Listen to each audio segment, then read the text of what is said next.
वैदिक पर्सपेक्टिव के इस YouTube चैनल को सब्सक्राइब करें, वीडियो को लाइक व शेयर करें।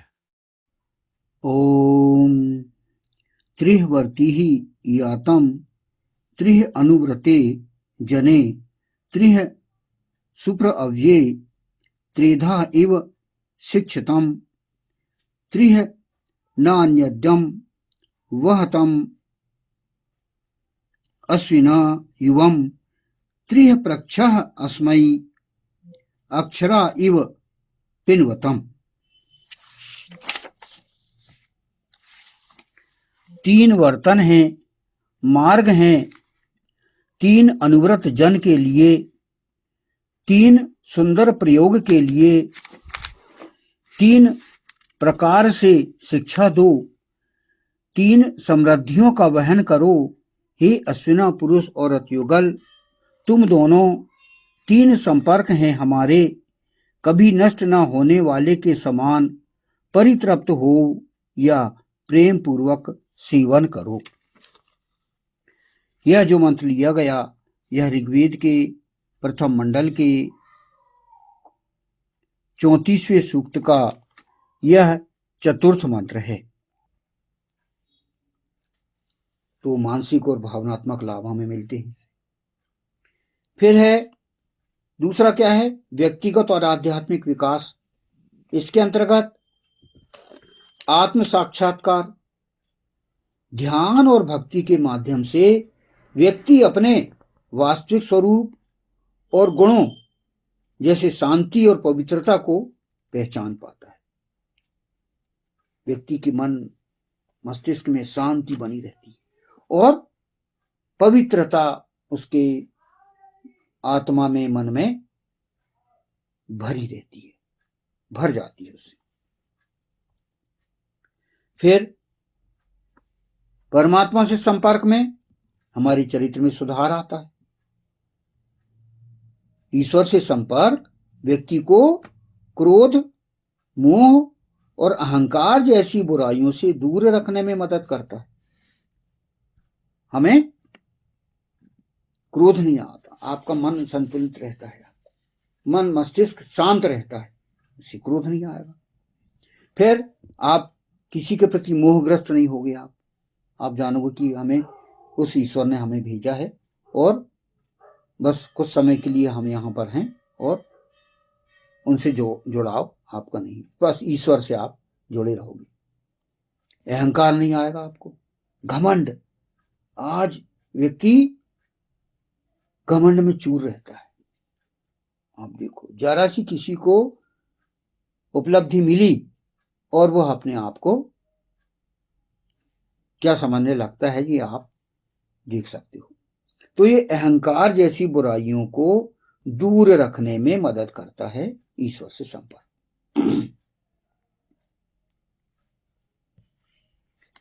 फिर शारीरिक और सामाजिक लाभ हमें मिलते हैं। बेहतर स्वास्थ्य रहता है हमारा, बल्कि विज्ञान के आधार पर यहां पर बताया गया है कि आध्यात्मिक लोग अक्सर स्वस्थ जीवन शैली चुनते हैं जिससे उनकी रोग प्रतिरोधक क्षमता, इम्यूनिटी बेहतर होती है और वे अधिक लंबा जीवन जीते हैं। हमारे लॉन्ग लाइफ के लिए ईश्वर से संपर्क अति आवश्यक। आप देखो, सतयुग में ऋषि मुनि लाखों करोड़ों वर्ष तक जीते थे, अपने वैवाहिक जीवन जीते हुए। ये क्या करते थे, ईश्वर से संपर्क बना रहता था उनका, सकारात्मक संबंध रहते हैं। ईश्वर के प्रति प्रेम व्यक्ति को दूसरों के प्रति अधिक दयालु और सहानुभूति पूर्ण बनाता है, जिससे आपसी रिश्तों में सुधार होता है। आपका यदि ईश्वर से संपर्क है तो आपके जो संबंध होंगे वो नेगेटिव नहीं होंगे बल्कि पॉजिटिव होंगे। उनके व्यवहार को आप पॉजिटिव रूप से लेकर उनसे आप स्थायी रिश्ते बनाएंगे। जो रिश्तों का जो टकराव होता है वह यही होता है कि आप निगेटिव विचार आपने उनके प्रति रखे और संबंध बिगड़े। तो ईश्वर के से आपके संपर्क बने रहते हैं, ईश्वर से आपने संपर्क की भावना बनाए हो तो आपके जो आपसी रिश्ते जो हैं वो अच्छे बने रहेंगे, सकारात्मक सोच आपके अंदर आएगी। तो ये जो अधिक से अधिक जो एक संस्थान भी है एक ब्रह्म कुमारी का, तो वो भी ध्यान पर विशेष रूप से सुझाव देता है। उसका केंद्र है ध्यान।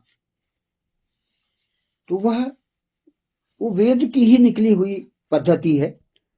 जितने भी धर्म मत हैं, जो व्यवस्था है आध्यात्मिक, ये सब वेद से ही निकली है।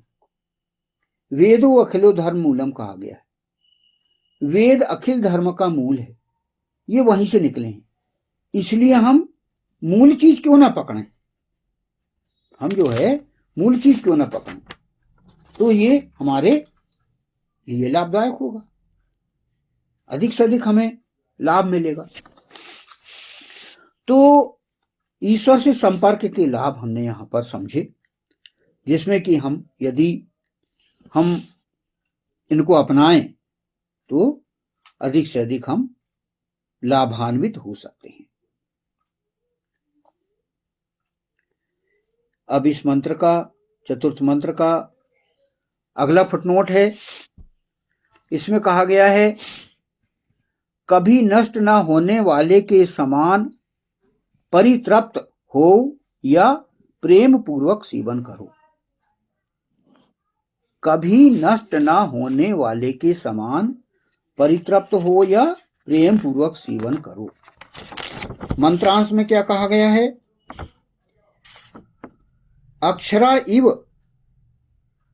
पिन्वतम। इस मंत्रांश की व्याख्या यहां पर की गई है। क्या की गई है इसको हम समझते हैं। कभी नष्ट न होने वाले के समान, कभी क्षय न होने वाले के समान, जिसका क्षय न होता हो, वह ईश्वर या ईशान परब्रह्म परमात्मा के उपरांत। इस मंत्र के अंतिम फुटनोट को मैं पुनः पढ़ता हूं।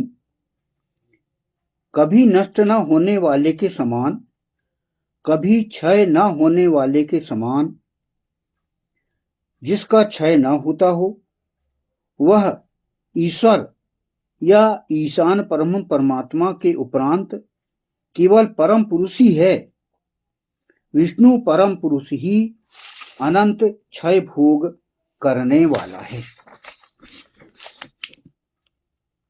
उसके समान ही परितृप्त होना, प्रेम पूर्वक सेवन करने वाला होना, इंद्रियों को वश में करने वाले सत्कर्मी पुरुष के लिए अनुगमनीय है। यहां पर बात कही गई है, एक शब्द आया है, मंत्रांश है, अक्षरा इव, कभी नष्ट न होने वाले के समान। अक्षरा शब्द आया है यहां पर। अक्षय संस्कृत शब्द है अक्षय, जिसका शाब्दिक अर्थ है कभी क्षय या नाश ना हो। इस शब्द के मुख्य अर्थ और महत्व को हम समझेंगे। यह कहा गया है इसमें कि जिसका मूल अर्थ है अविनाशी, शाश्वत, अमर या अनंत होता है। यह ऐसी वस्तु या शक्ति को दर्शाता है जो कभी कम नहीं होती और न ही कभी समाप्त होती।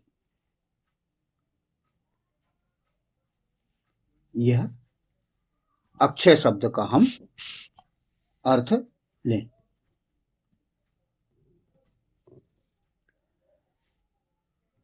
ऐसी बातें जो कि हमारे जीवन में अक्षय के रूप में आती हैं या जो बातें आती हैं जिसका क्षय न हो। इसका धार्मिक महत्व क्या है? हिंदू धर्म में यह नाम भगवान विष्णु और शिव से भी जोड़ा जाता है।